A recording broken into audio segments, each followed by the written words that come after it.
keep their masks on unless they are speaking. I'll ask for people who are speaking to come up to the lectern and use the microphones, and please to remove your mask so that we can hear you clearly, and also to maintain the distances that we have set out in the courtroom. With that, we'll proceed first with the state. Mr. Blackwell, you may proceed with victim input.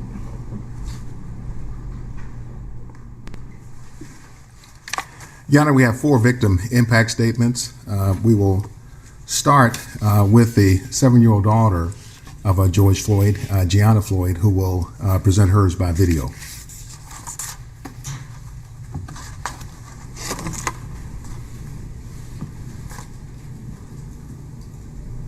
What do you miss most about your daddy? Well, I ask about him all the time.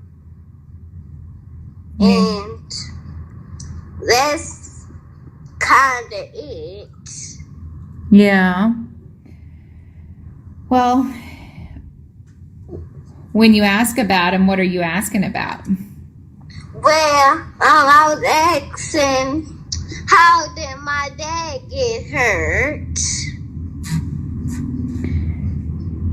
Do you wish that he was still here with us? Yeah, but he is. Through his spirit? Yes. Yes.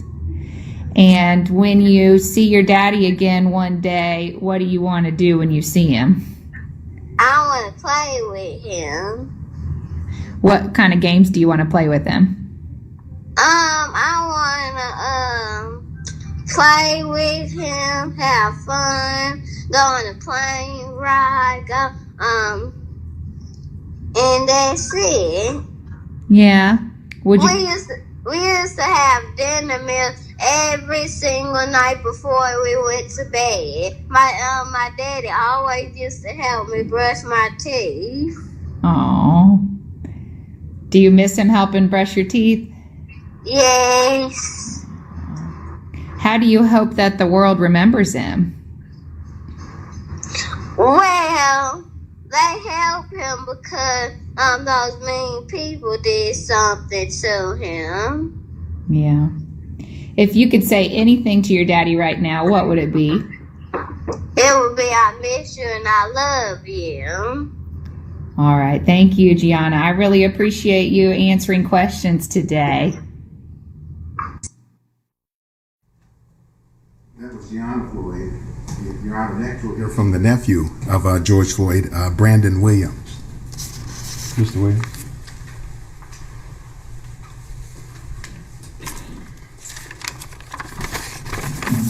If you could begin by giving us your full name and spelling each of Your names. Brandon Williams, BRANDON WILLIAMS. Thank you. You may proceed. On Monday, May 25th, 2020, George Perry Floyd Jr. was murdered by Derek Chauvin in a malicious and insidious display of hate and abuse of power. Chauvin killed George. Not only did he kill George, but he also displayed a total lack of consideration for human life as he did so. You saw it, I saw it, and millions of people across this country and the globe witnessed the act of hate. A year and 1 month later, I stand there before you tasked with the duty of expressing how George's death has impacted me personally and the rest of our family. As I racked my brain and thought about what I could say today, I came to this conclusion. It is humanly impossible for me to stand here and convey or articulate the right words that would capture all that we are feeling and what we have felt over this period. So please bear with me as I attempt the impossible. The sudden murder of George has forever traumatized us. You may see us cry, but the full extent of our pain and trauma will never be seen with the naked eye. The heartbreak and hurt goes far beyond any number of tears we could ever cry. Words simply cannot express the pain, anguish, and suffering that our family and friends have endured since George's murder. It has been truly unimaginable, but not as nearly unimaginable as the defendant's decision to take the life of a human being with no regard for the effect it may have on others. Although Chauvin will be sentenced today and spend time in prison, he would have the luxury of seeing his family again, talking to them, and he would likely get to spend time with them upon his release. These are all luxuries that my young cousin Gianna was robbed of when Chauvin made the active decision to kill our father. There will be no more birthday parties, no graduations, holiday gatherings, or other family celebrations. The laughter, hugs, guidance, advice, sense of security, and those opportunities to simply say I love you are forever gone. They say time heals all, and while I generally believe that saying, it's challenging to do so given these unfathomable set of circumstances. Before I conclude, I must highlight a few things. George's murder, this trial, and everything in between has been tragic and devastating. Our family is forever broken, and one thing we cannot get back is George Floyd. It is the request of my family that the maximum penalty for the crime for which the defendant was convicted be imposed. On behalf of my family, friends, community, and supporters, I wish to express my sincerest gratitude for allowing us opportunity of expression. Thank you. Thank you, sir.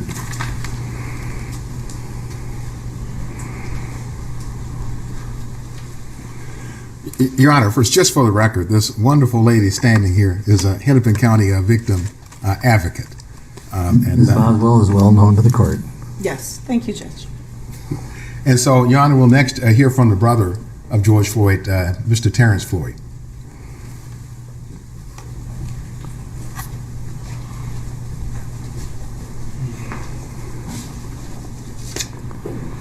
And Mr. Floyd, if you could state your full name, spelling each of your names. Yes. Terrence Floyd. That's Terrence, Floyd, Floyd. Go ahead.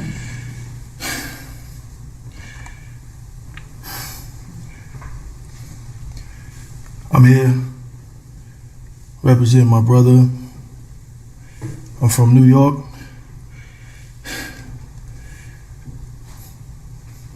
On May 25th, 2020, my brother was murdered, everyone knows, by Derek Chauvin. The facts of this case were proven beyond a reasonable doubt, and 3 guilty verdicts have been rendered.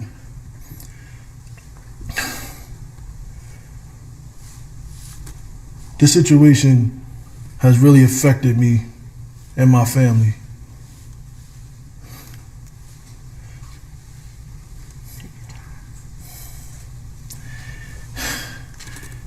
Any family member that has went through this, we are part of a fraternity of families, and it's not one of those, fraternities that you enjoy. I just, over this last year and months, I actually talked to a few people, and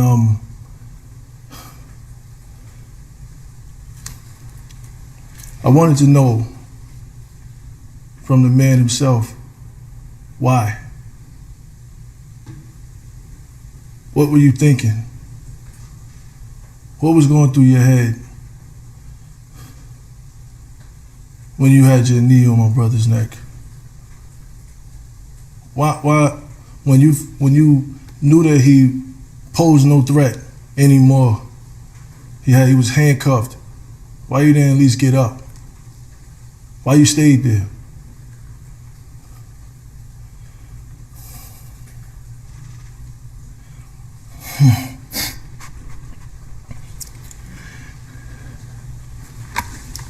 You take your time.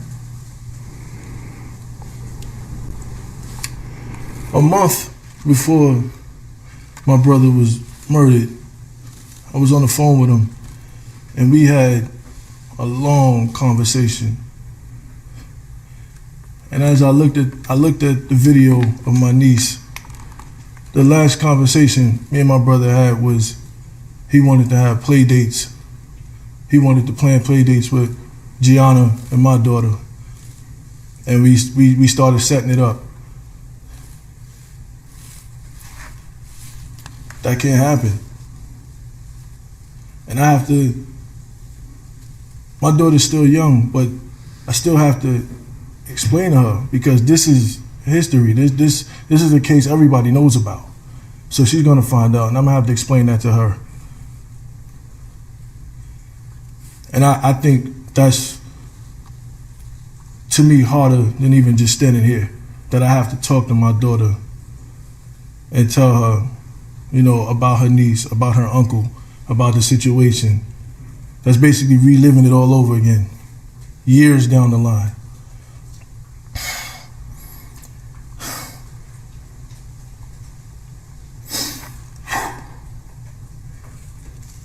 I'm here on behalf of my family, on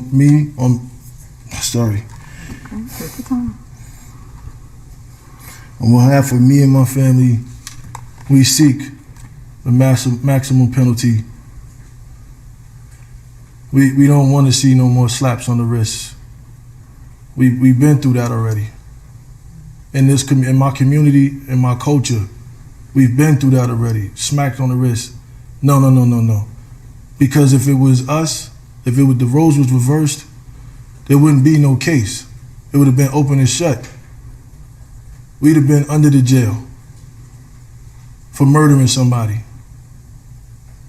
So we asked for that same penalty for Derek Chauvin. Thank you. Thank you, sir.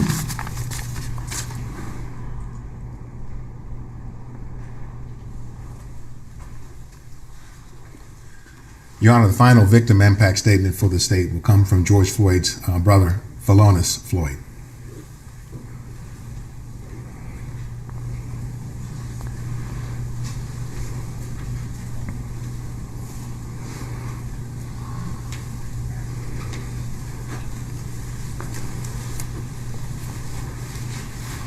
And sir, if you could begin by giving us your full name and spell each of your names, and I have permitted you to use your phone because you have notes on it, is that correct? Yes, sir. All right, and you may proceed when you're ready. Giving us your full name first. Phalonis Floyd, spelled Philonise, last name Floyd, Floyd. And you may proceed.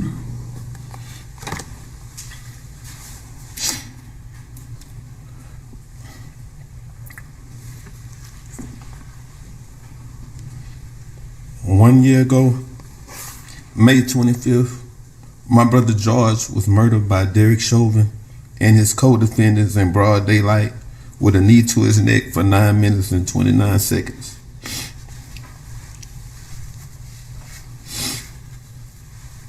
I was a trucker, and immediately my life changed forever. I began to speak to the world for George from the United Nations, Africa, Canada, Japan, and so many other countries.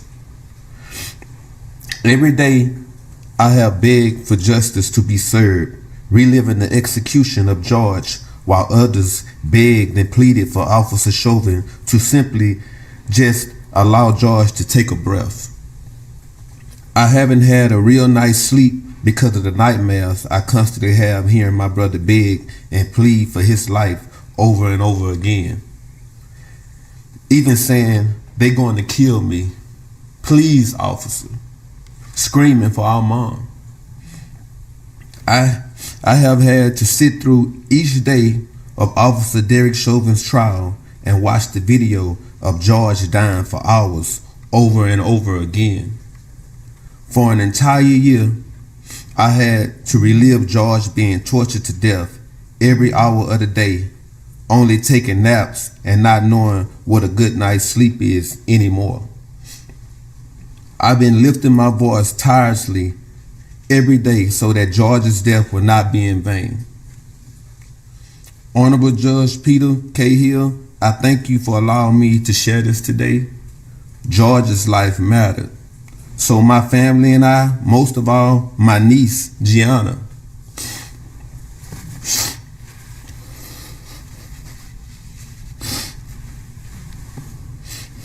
My niece, Gianna, she needs closure. I'm asking that you please find it suitable to give Officer Chauvin the maximum sentence possible charge that he has been found guilty for. My family and I have been given a life sentence. We will never be able to get George back. Daddies are our daughter's first love. He would never be able to walk Gianna down the aisle at her wedding, attend those magical moments of her life like a daddy-daughter dance, sweet 16 party, seeing her out for prom graduations, and she would never be able to have any personal memories with her father. With a smirk on his face and children present, Officer Chauvin used excessive force and acted against his training. Chauvin had no regards for human life, George's life. I stand before you today asking you to please help us find closure by giving Chauvin the maximum sentence possible, making sure he does his time consecutively without the possibilities of parole, probation, or getting out early for good behavior. Thank you. Thank you, sir.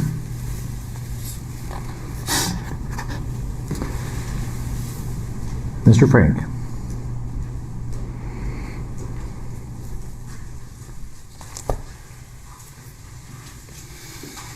Thank you, Your Honor. Here today, of course, for sentencing, gives us an opportunity to speak about other matters that I think are involved in sentencing and where we are in the criminal justice system in the processing of this case. As a member of an elected office representing the people of the state of Minnesota, as well as the people of the local community, I want to say a couple of things. And first of all, I want to really thank some of the police officers at the Minneapolis Police Department who, under great pressure, great stress, and to some extent at peril to their occupations, what they've devoted their life to, stuck to their oath and their commitment as police officers to speak openly and honestly about policing and the training that is given and received by police officers. Those officers didn't hide behind a blue wall. They came forward, they told this court and those jurors what they knew about training and responsibility, and I think they deserve recognition and credit for that. I would also like to thank members of the Bureau of Criminal Apprehension. Those agents get called in, great sacrifice to their personal lives. Whenever things happen, they go. They did that here, and under really extraordinary circumstances, completed a very professional and thorough investigation. Conducting interviews is hard enough, but conducting them in the atmosphere of the city following the murder of George Floyd was even more difficult. And they did so, I think, above and beyond the call of duty. And I want to thank them for doing that on behalf of the whole prosecution staff. Your Honor, I want to thank the family, the loved ones, the friends of George Floyd. They have been through so much more than families involved in murder cases. He's right. It's a fraternity you don't want to be part of. But they've been through so much more because of the pandemic and because of security, safety precautions that we've had to take. They have been through a lot. At a time when they try to grieve, like everybody does for the loss of someone, they are going through so much more. And I want to thank them, all of them, the family. The court saw a testimony from Philonise Floyd, Courtney Ross. These are people who are trying to deal with their loss, but they have to do it in a very public way and under very trying circumstances through no fault of their own. So I thank them. They have all been models of grace and understanding. And it's really remarkable, quite frankly. I'll, I think, come back to them again in a little bit. Your Honor, we have submitted a sentencing brief. I would incorporate that. I guess I would incorporate my comments today into that memo. But I do think there are things that I want to bring out today in my arguments. For hundreds of years, the court had discretion in sentencing. It was the trial court's decision on what a sentence should be.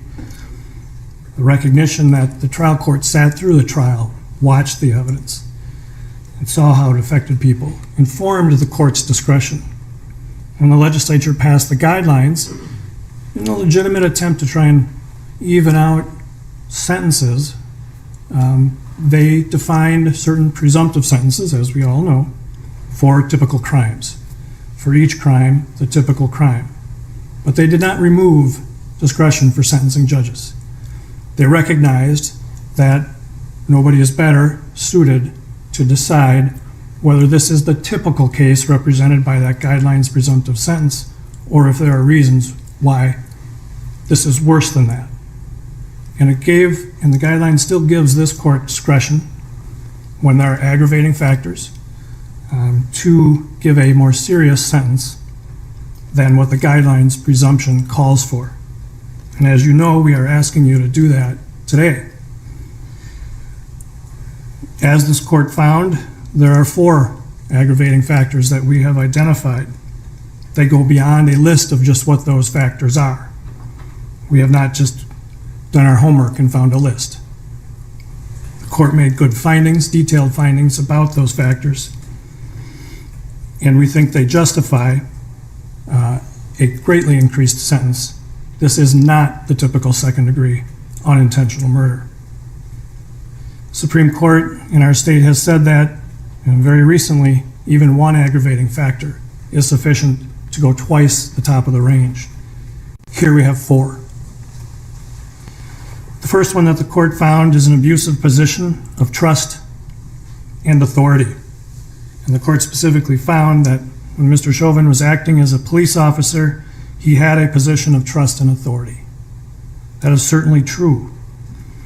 We trust police officers. We trust them when we need help. We call them for help. We trust that they're going to take care of the problems that they are assigned to deal with, right? We trust them. We also give them great authority. We give them great power. We give them power to use force that individuals would be prosecuted for using, right? We give them authority to arrest, to detain. And with great power, of course, comes great responsibility. So they're not sent out there by themselves to do this. They're given substantial training. This court saw all of that through the trial, in general and in specific to Mr. Chauvin and the other 3 officers. They're given training on the use of force, the proportional use of force. The force used has to be warranted by the threat. They're given training on de-escalation because we recognize that police officers are called in when people are not having their best day, when people might be affected by mental illness, drug abuse, any number of issues. They're just having a bad day, and they're trained for that and should be. And they're taught how to use that to de-escalate and control a situation. They're taught medical intervention. They're taught to provide medical attention to people who need it. Being a police officer is a difficult job. We ask a lot of them. It's a profession, there's no doubt about it. But we give them a substantial amount of training, and most officers do it right. This case wasn't about police officers, all police officers. It wasn't about policing. This case was about Derek Chauvin disregarding all that training he received and assaulting Mr. Floyd until he suffocated to death. One of the things that you heard, Your Honor, and the jurors heard that can really encapsulate, I think, a very important issue here. 7 words: in your custody, is in your care. And it's a real simple mantra. It's a real easy thing to remember. You're going to take custody of somebody, you have to provide care. You have to do it in a caring way. You can't simply disregard their care. Mr. Chauvin abused his position of trust and authority as a police officer by doing just that, just disregarding all his training. It was an abuse of that because what did he decide to do? We often are forced in this, criminal justice system to infer people's state of mind by their conduct and their statements. What was Derek Chauvin's endgame here? What was the plan? It seems apparent the plan was hold him down until we can dump him in an ambulance and no longer have him be our problem. You recall he said to Charles McMillan, he's a big guy, might be on something. That's it. He held Mr. Floyd down as Mr. Floyd begged for his life. He had the other officers help in that regard. And rather than doing the simple expedient of putting him on his side, he said, yeah, He was dismissive to that duty of care.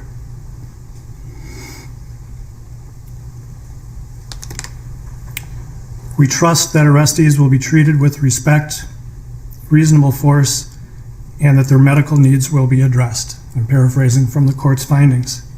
That trust was violated. We trust that they will use their authority reasonably, and this was a particularly egregious abuse of that force. Again, paraphrasing the court's findings. The typical second-degree murder does not involve that extent of abuse of a dearly held position of abuse or a position of authority and trust by the community and by individuals of the community. Your Honor found that Mr. Floyd was treated by Mr. Chauvin with particular cruelty. I think tortured is the right word. We know that, we've all seen it. Mr. Floyd did not want to be in the back seat. That's it. That's the rub. It was the need to get him in that back seat no matter what. And we all saw that once he was pulled out of that back seat, he calmed right down. He even willingly went down to the ground. I'm going down, he said. And he went down to the ground, not fighting, not punching, and he was placed initially on his side. He's already handcuffed. He's placed on his side in the recovery position, like he should be, because he's trying to breathe, and then quickly placed prone on the ground, face down. Mr. Chauvin put his left knee on George Floyd's neck, his right knee on George Floyd's back, face down on the pavement. Had Officer King sit on Mr. Floyd's waist area and had Officer Lane hold his feet down. You can even see Mr. Floyd trying to pull his feet up. We all are going to fight to breathe. Everybody knows that fear when you all of a sudden realize you're having trouble breathing. It's just innate, right? We want to survive. We know we have to breathe. And there's an automatic reaction when you begin to feel like that is threatened. And you can see Mr. Floyd going through that. He tries to pull his feet up. But he's held down by these three officers while Officer Tao is looking on. And later, of course, goes to keep the people who want to help away. He's placed face down on this pavement so harshly that it rubs the skin off his face. He has injuries to his face from being face down on that pavement. He has injuries to his knuckles from just trying to lift himself up. And he's telling Officer Chauvin, I can't breathe. I'm dying. And Mr. Chauvin's response was, And all this time, I mean, imagine what Mr. Floyd is going through. If we're going to talk about particular cruelty and torture, really try to appreciate what he's going through. He knows he's suffocating. We all know that feeling of not being able to breathe enough. And he's begging, he's pleading, and he's being ignored. His concerns are being dismissed by somebody who has taken custody but not care. He was kept in that prone position for 9.5 minutes and was suffocated. There's no other way to say it. That's particularly cruel. That is more cruel than a typical second-degree unintentional murder. Significantly more. This is not a momentary gunshot, punch to the face. This is 9.5 minutes of cruelty to a man who was helpless and just begging for his life. This court found that there were children present, standing only a few feet from these officers. These children, who were ages 17 and one child age 9. Why is that an aggravating factor? Well, I think everybody can figure that out. Right? It's particularly bad to commit a crime in front of children. We've heard a lot of academia about the development of the young brain and how long it can take. And here you got a couple of teenage girls and a 9-year-old girl. How are they going to process this? Standing feet from a man being suffocated by police officers. Such a stark sight that one of the children even says, we got to call the police on the police. How do you process that as a 9-year-old?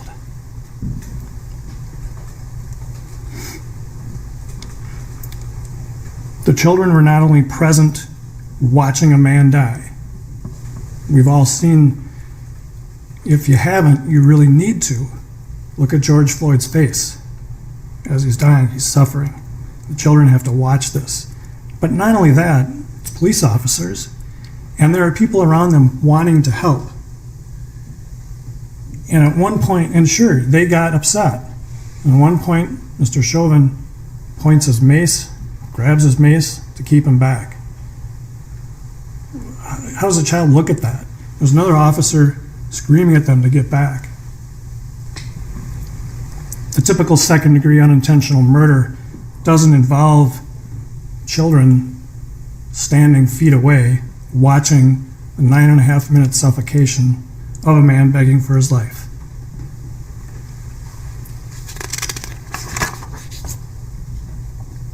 This court also made a finding that the defendant committed the offense with the involvement of 3 or more other persons. Lane and King were involved directly in the restraint, and that Tao kept the bystanders at bay. I've already talked a little bit about Lane and King's role in holding Mr. Floyd down. They recognized that he was pulseless, that Mr. Floyd was pulseless at one point, and yet really made no effort to take care of the person in their custody. Officer Tao watched most of the suffocation and then only went over to keep people from giving help. One person who is identified as a medical trained firefighter for the city of Minneapolis, and that was dismissed. Like, are we going to believe her? So they kept trained medical people from providing help. These were all uniformed peace officers, adding to that abuse of trust and authority. Your Honor, I know the defense has asked the court for probation. I'm not going to spend a lot of time arguing that. It's so outside of the realm of, I think, real possibility. This is a murder.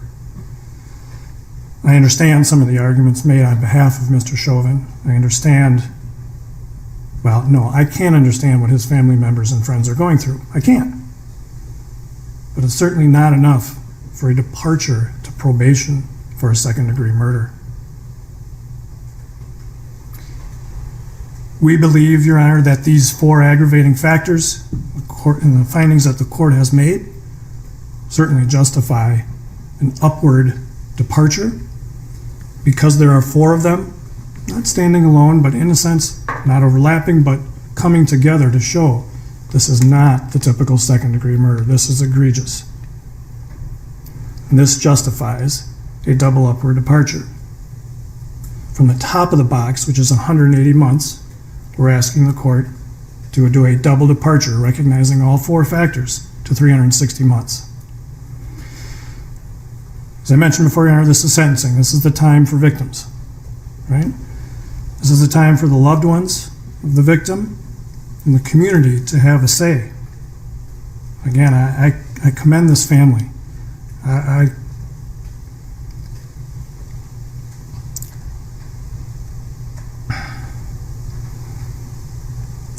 commend all of the loved ones, the friends, the people that have been involved in this case for tolerating and being gracious. None of this, of course, can bring George Floyd back. That's very true. But this is the time for our criminal justice system to say, we hear you. This is the time for their criminal justice system to say, we recognize that this harm you're going through is real, and while we can't feel what you're feeling, we know we can do what your criminal justice system should do and recognize the severity of this crime and reflect that in the sentence to be given. It's time for this criminal justice system to say, we recognize this is more serious than the typical second-degree unintentional murder. The 4 reasons the court found reflect that and give this court more than an adequate basis to do that. Your Honor, we ask the court to impose a sentence of 360 months, commitment to the Commissioner of Corrections. As you know, Your Honor, there are no fines in murder cases. And we would ask the court just to reserve the issue of restitution. So we can clarify that with the family and present that to the court for 30 days. Thank you, Your Honor. Anything further from the state? No, Your Honor. All right. Mr. Nelson. I'm sorry. Mr. Blackwell? I'm sorry, Your Honor, just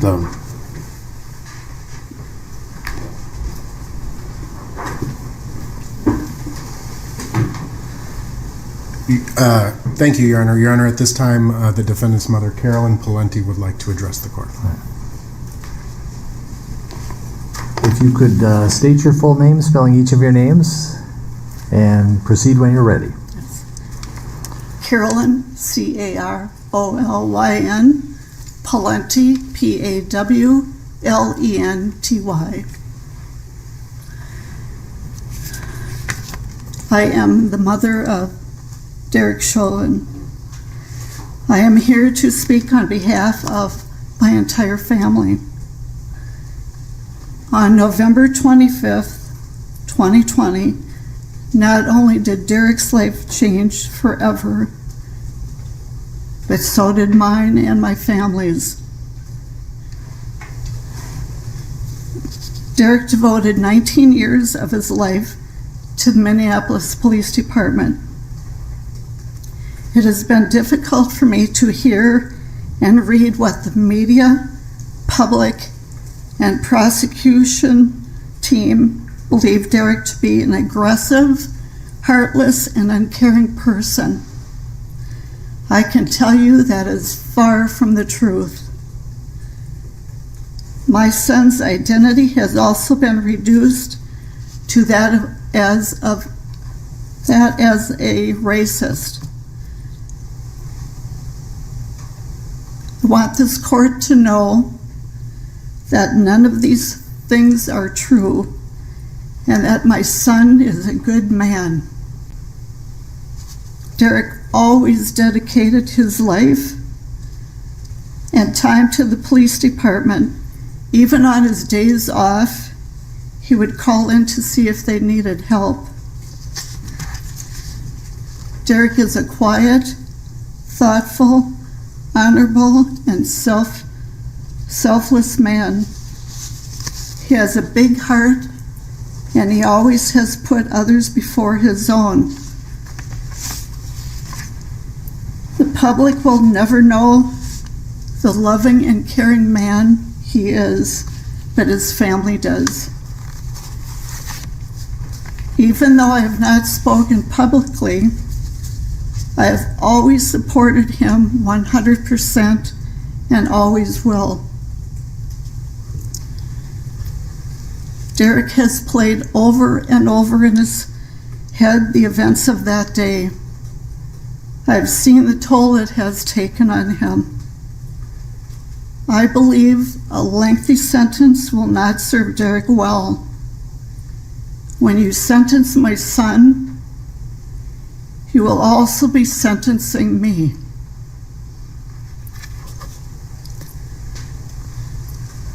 I will not be able to see Derek, talk to him on the phone, or give him our special hug. Plus the fact that when he is released, his father and I most likely will not be here.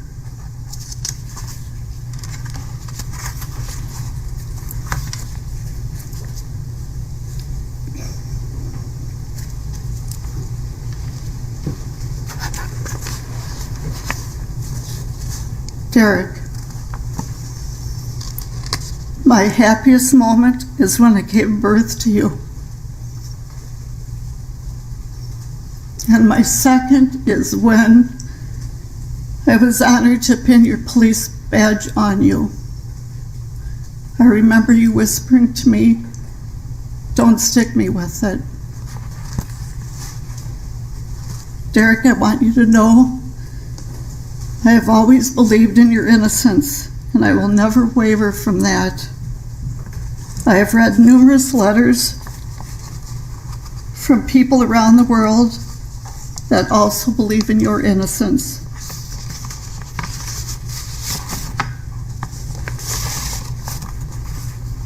No matter where you go, where you are, I will always be there to visit you. I promise you I will stay strong, as we talked about, and I want you to do the same for me. I will do what you told me to do, take care of myself,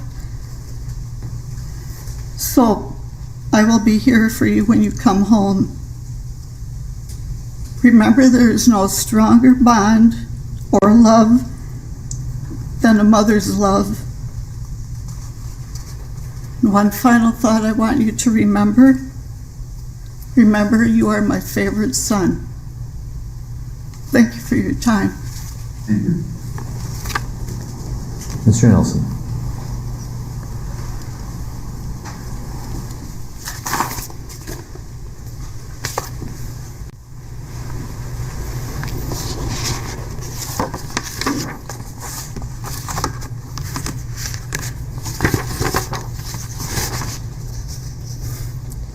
Thank you very much, Your Honor. It is my intent that my remarks this afternoon be quite brief. I do not intend to relitigate the facts of this case, nor spend any substantial time looking at the law. The court is very familiar with the facts of this case, and the parties have fully briefed the court relevant to the sentencing factors. And we recognize that in any case, any sentencing that comes before the court is tasked with a difficult job. The court must craft a sentence that serves the interests of justice, a rather nebulous term. The court must take into consideration the victim impact, public interest, as well as the circumstances and the history of the defendant. And in this case, more than any other, that likely any of us have ever been involved in, that task is exceedingly more difficult. In my remarks today, I just wish to briefly address each of those three considerations, starting with the public impact. As I believe we are all cognizant of, this case is at the epicenter of a cultural and political divide. We tried to keep a lot of that out of the courtroom during the trial, and make this case about the facts. But we recognize what has happened as a result of this case. There are a great number of people who will view any sentence you pronounce as overly lenient and insufficient to satisfy justice. But there are an equal number of people who will view any sentence you pronounce as draconian or overbearing. Either way, some percentage of the public will view your sentence as a miscarriage of justice. The intensity of the public interest in this case cannot be understated. I trust that the volume of correspondence that each of us has received from the public at large is indicative of these very sentiments on both sides.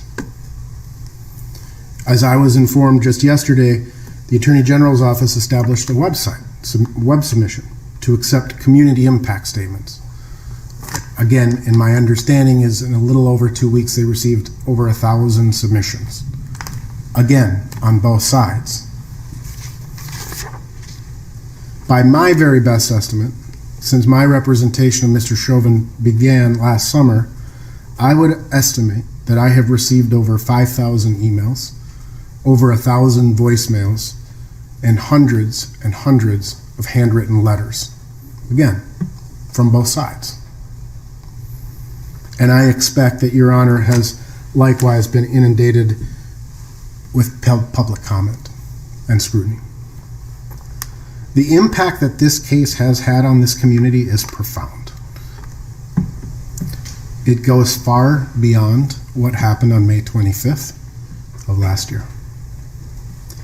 It has been at the forefront of our national consciousness, and it has weaved its way into nearly every facet of our lives, from the entertainment that we consume to the presidential politics, from protests to conspiracy theories. In the end, it is my sincere hope that when this proverbial dust settles, the community impact brings forth principled debate and civil public discourse, and ultimately leaves a positive effect on the city of Minneapolis, the state of Minnesota, and the United States. But nevertheless, while this court may consider the community impact, it is for these very same reasons that the court must turn to the foundational legal principles and remember that justice is blind. Law is built on reason and common sense, and it cannot be permitted to be assailed by public opinion. Turning to the second consideration, which is the victim impact, the death of George Floyd. The death of George Floyd was tragic. He is loved by his family members. He is loved by his friends. And his death is justifiably mourned by those whose lives he impacted. He is a son, a brother, a father, an uncle, and a friend to many. And as the court heard today, the impact and the loss of his life,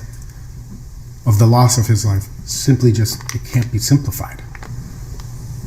And it will take time.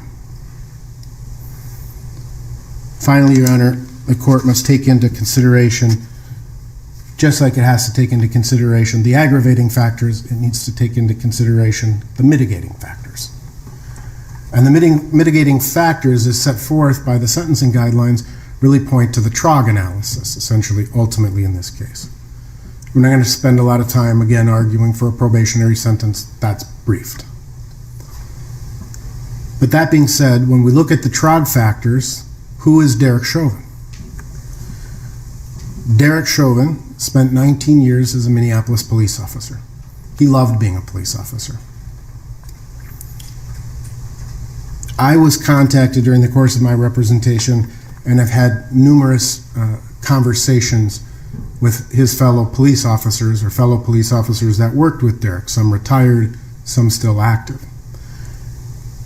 And they told me that he was a solid police officer, that he did his job that if somebody asked him to do a particular task, he never complained, he did it. One person told me that one of his sergeants told me that if I had asked him to dig a ditch for 8 hours, he would have picked up a shovel and he would have never complained for a second. He would have done his job. He was decorated as a police officer, multiple life-saving awards. He was decorated for valor. He was proud to be a police officer because what he liked to do was help people. And as the statistics show, the vast majority of police work is helping people. He was proud to be a Minneapolis police officer. He served his country as the United States in the United States Army. And he too is a son, and a brother, and a father, and a friend. He too, his life, the life he has lived, he's not coming into this as a career criminal with 6 points, 5 points, 4 points. He's coming into this never having violated the law because he lived an honorable life and he attempted to live an honorable life. Derek Chauvin was not even scheduled to work on May 25th, 2020. He volunteered because there was short staffing at the time.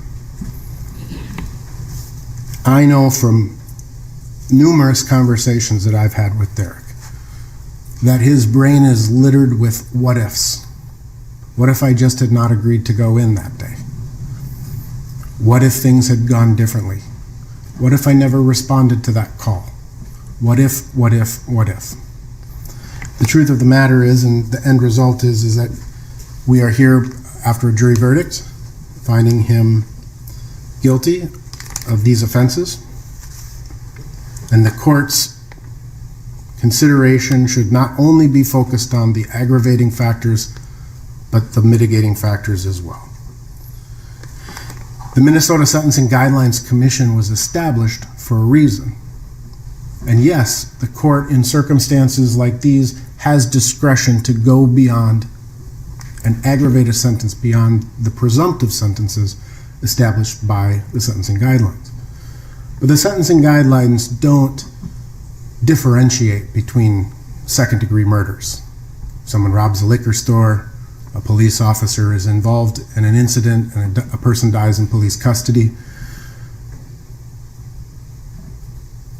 The law presumes, the legislature presumes, that the sentencing guidelines as established is a sufficient penalty for all of the second-degree murder categories or cases you would see.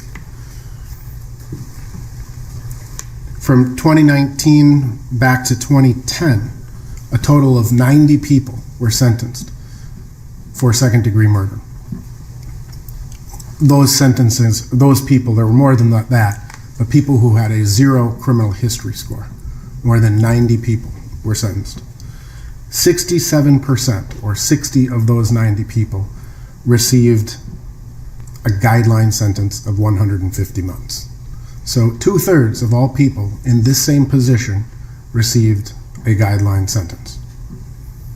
20% received an aggravated sentence, 18 of the 90, and 13% or 12 individuals were granted mitigated departures. So if the legislature and the intent of the sentencing guidelines is to eliminate sentencing disparity, the law should presume that the guideline sentence is what is appropriate in this case. Judge you may take into consideration at this point those aggravating factors, but you have to counterbalance them, which is the goal of the law, with the mitigating factors. I know that this has been an incredibly difficult case for the Floyd family to have to endure. The state of Minnesota, likewise, the prosecutors in this case have endured quite a bit, as has Mr. Chauvin's family.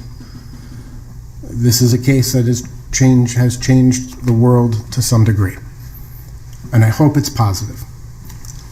But it's my hope that the court follows the sentencing guidelines, applies the law in a reasoned manner, and imposes a just sentence. Actually, Mr. Chauvin, would you join Mr. Nelson at the lectern?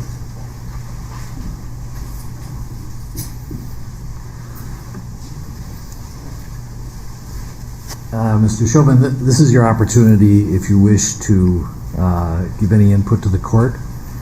And so I turn it over to you and your attorney. Thank you, Your Honor.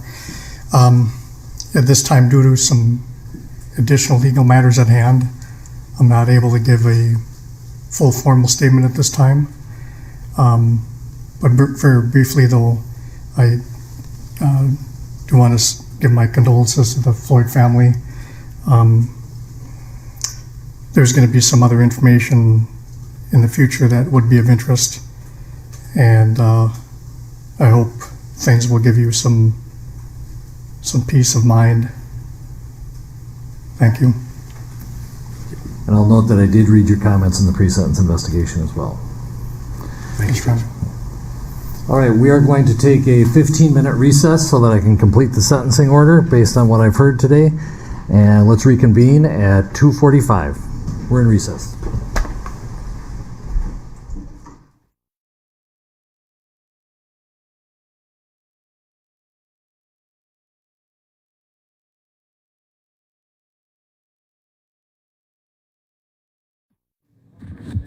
So we've been listening to a courtroom inside of Hennepin County. You just heard from Derek Chauvin for the very first time to break down everything that happened. I'm going to bring back in Ben Taylor, a civil rights attorney and expert. Ben, first thoughts on everything thus far? I'm very emotional from both sides. As you saw this morning, you had, the daughter. That was the first person who testified and who spoke to the judge. So that was a very emotional moment when you heard George Floyd's daughter speak. You heard the brother, you heard other family members speak. So, then you heard the prosecutor get up and ask for 30 years. And based upon the length of time that Derek Chauvin was on the knee, his knee had on George Floyd's neck. So that was to be expected. You had, the emotional side of that. The big moment was when Derek Chauvin just now got up for the first time. We saw him with his mask off. This is the first time we've ever heard him talk in its entire trial over the past couple of years. So it's very interesting to see Derek Chauvin not say anything. That wasn't surprising. He has the appeals matter going on. He has other court hearings to be had in the future. Also, the other officers are coming forward too and will be tried in the near future. So it wasn't surprising to see Derek Chauvin not say much, but his attorney did all he could. I mean, it's a tough case, as he said. The whole world is watching this. So there wasn't that much he could say because of the appeal factor. But as you saw, the judge right now is going to take a moment to go back into the judge's chambers to look at everything. We come back out, we suspect that the judge will do the sentence of what we know it'll be probably between probation or 30 years or even more. That's what the judge can do. But you saw what Eric Nelson, the defense attorney, was trying to do is say, I don't care if it's a high profile case. I don't care how many people are watching in the world. Sentence Derek Chauvin based upon anybody else that would be sentenced under these circumstances. So I thought that was a very unique perspective, but this is a high profile case. This is a very unique case that everybody's watching. So it'd be interesting to see how the judge responds and what the judge will do and what the judge will sentence Derek Chauvin to. Yeah, and also let's dive into not just Derek Chauvin, what we just heard, which was a very large moment there, as you said, first time that we're hearing from Chauvin through any of this. First time a lot of America is hearing from the former Minneapolis police officer at all. So very moving right there, but also very moving from the mother of Derek Chauvin. We heard from her for the first time today too. Yes, that was the first person who spoke on behalf of Derek Chauvin. And she said that I represent the whole entire family. So a lot of times when you have sentencing, you want to bring in family members. And the mother is the most emotional person you can bring in. And then she said that I will, be with you. I'm going to prison too, almost, as she said, because when you're doing your time, I'm doing my time. And this is the first time I believe that we've ever heard of anybody speak on behalf of Derek Chauvin and a family member.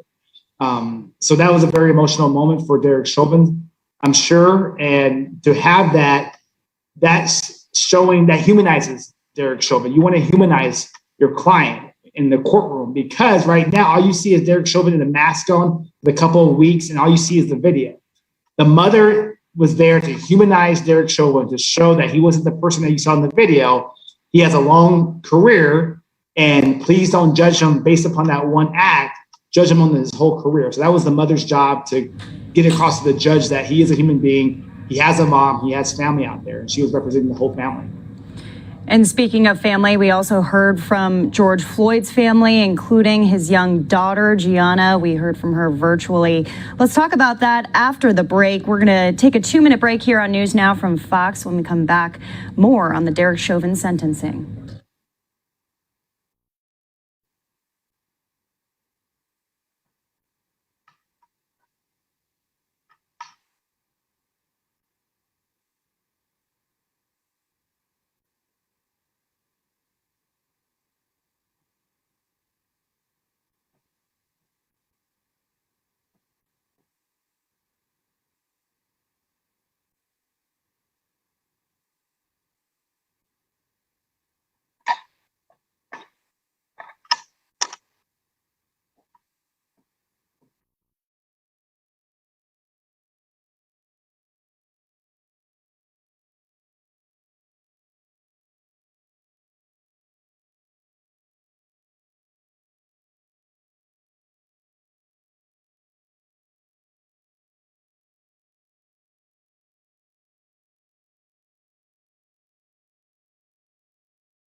And welcome back here to News Now from Fox. As you can see, the Derek Chauvin sentencing on break right now. We are waiting big news from Hennepin County, where we are expecting to hear from Judge Cahill what in fact those charges and what his sentence might be here. We know that he has been charged with 3 different crimes here. To kind of break everything down and break down what we've heard thus far in the sentencing, we have Ben Taylor. Ben, thank you so much for being with us. So before the break, we were talking about Gianna, the daughter of George Floyd, speaking out today virtually. What kind of impact do these testimonies make?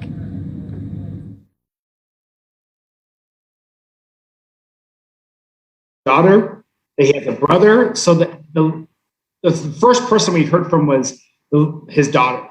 And that was a sweet testimony. She testified over Zoom. It shows that George Floyd is a human being, that he was a father, he was a brother. So she testified, his brother testified. So what the prosecutor was trying to show that Derek Chauvin took a man's life and he should be punished for that.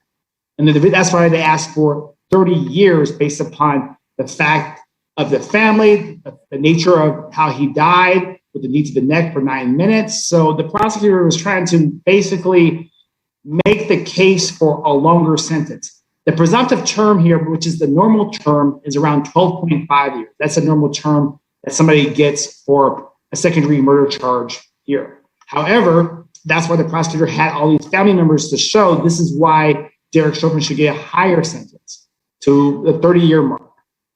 So, yes, seeing the family members definitely impacts the judge's decision, and that's why the judge is taking some time right now to go back over the notes, go back over all the testimony that the judge heard from this morning, from the defense and from the prosecutor's side's witnesses for sentencing, and then ultimately try to decide what the judge will do.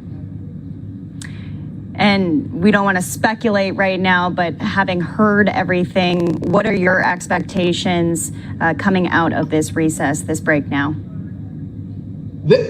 All eyes of the world is on this judge. And I'm sure this judge is in the back of the chambers. And a lot of times what judges do that people don't know, they pick up the phone and they call up their fellow judges too for advice. And even though it's on Judge Cahill's sole discretion, I'm pretty sure he's calling up his other judge friends and asking them for advice. So it's going to be interesting. I'm predicting anywhere between 12 to 30 years. That's a normal sentence here.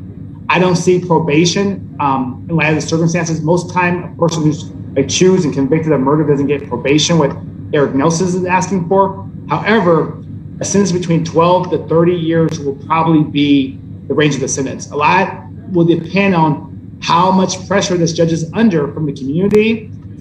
So the judge knows that everybody's watching this sentence. The judge knows that this is the sentence that will go down in history of what Derek Chauvin was given. So I believe anywhere between 12.5 to 30 years will be the sentence here the judge will give.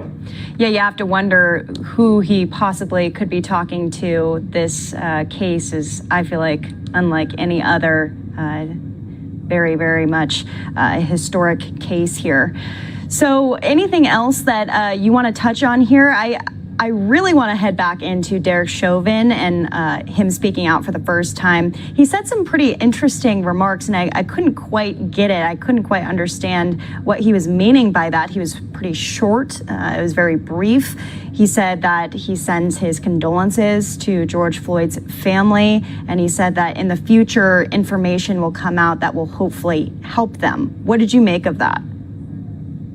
Yes, that was very interesting. I mean, it was a little bit in code when he said information will come out. So, I mean, I guess we're going to have to wait and see what is this information that Derek Chauvin is talking about, that he spoke about today in front of the judge. And he turned to the family, as you saw, and spoke to the family in the courtroom saying more information will be coming out. So only time will tell, and we're going to be waiting to see. But to see Derek Chauvin speak for the first time, even the judge, I'm sure George Floyd's family in the courtroom were probably shocked, but he has to speak. If you don't say anything, if your client doesn't say anything, that means that the judge will think that you have no remorse, that gives the judge the opportunity to give a higher sentence. However, Derek Chauvin's in a tight position because he's trying to appeal his sentence. So he can't say too much to the judge or admit anything too much, because who knows? The Court of Appeals might find something that would happen wrong in the trial and overturn the whole trial.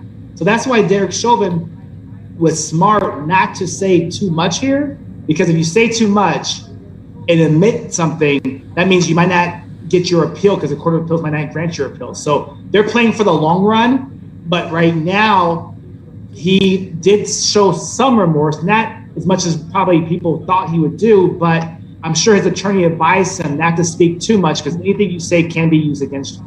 Right. And realistically, he could have not said anything like he has thus far, right? Exactly. During sentencing, it's your chance to, what we call, show mitigation, humanize your client. So that's why the mom spoke, to humanize the client. I was surprised that Eric Nelson didn't bring up anybody else, like any other family members or former relationships that Derek Chauvin had, or even other police officers. I mean, he could have brought in other fellow police officers that he served on the force with for all these years. So I was surprised that didn't happen. But during sentencing, anything goes. You can bring up whomever you want to. You can bring up your mother, your father, your uncle. You can write letters. You can write so many things to get you a lower sentence. I was kind of surprised that Eric Nelson didn't bring more people in, but I'm thinking that he's trying to protect Derek Chauvin and his appeal rights and make sure that he didn't say anything wrong or anything that can affect or hurt his appeal. All right, Ben Taylor, a civil rights attorney and expert, we bring on here on News Now from Fox. We are just a few minutes out from them resuming this sentencing of former Minneapolis police officer Derek Chauvin. We're going to sneak in one more commercial break. We'll be right back.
throughout the state of Minnesota and even the country.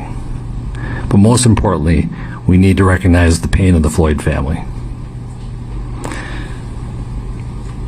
I'm not going to attempt to be profound or clever because it's not the appropriate time. I'm not basing my sentence also on public opinion. I'm not basing it on any attempt to send any messages.